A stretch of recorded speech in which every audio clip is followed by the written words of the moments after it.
If Greek philosophy was primarily about reason and trying to make the world that we live in rational, the era of medieval philosophy complicates and makes this story a whole lot messier. In general, I like to say that medieval philosophy is about three different questions. The first of these questions actually does directly connect to the Greek world, and why one of the reasons that I love medieval philosophy is because it does function as this pivot point between the world of the ancients and the modern world that we're a lot more familiar with. So the first of those is actually the relationship between reason and faith. And you will see some people during this era saying, no. God comes first and before everything else. Faith is the only important tool that you need in your toolbox to make sense of the world in which you're living.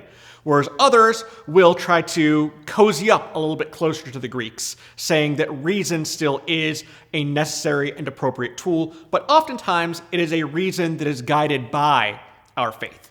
So that first main question during the medieval era is the relationship between faith and reason. The second major question that we will see coming up time and time again during the era of medieval philosophy is the problem of universals.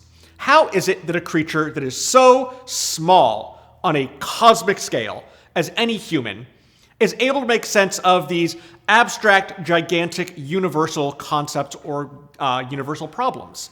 So questions like, why is there evil, for instance, is something that any small human mind has difficulty trying to make sense of or understanding. And that won't be a problem that gets solved during the medieval era.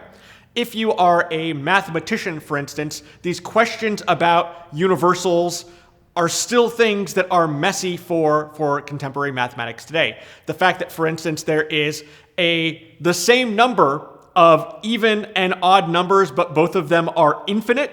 So if you add up all of the infinite or all of the odd numbers, it is the exact same number as adding up all the odd and even numbers together.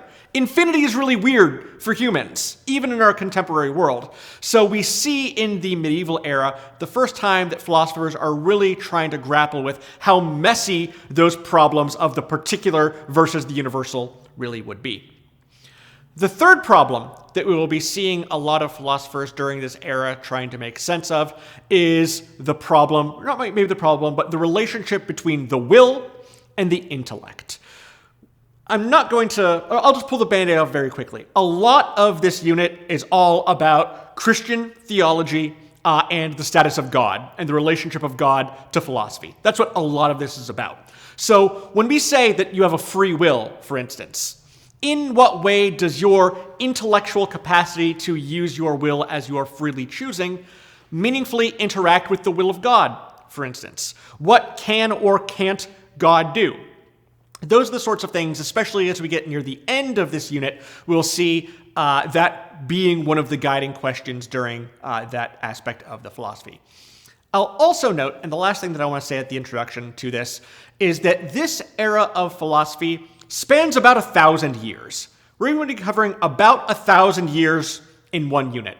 Because honestly, in the Western world, not a lot is happening.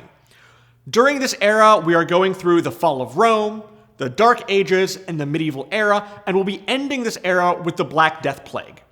So when your world is falling apart, when your world is not on a stable foundation, you don't have a lot of time to just be thinking abstractly about the nature of our ability to use our senses or whether or not we are the exact sort of substance that we believe to be.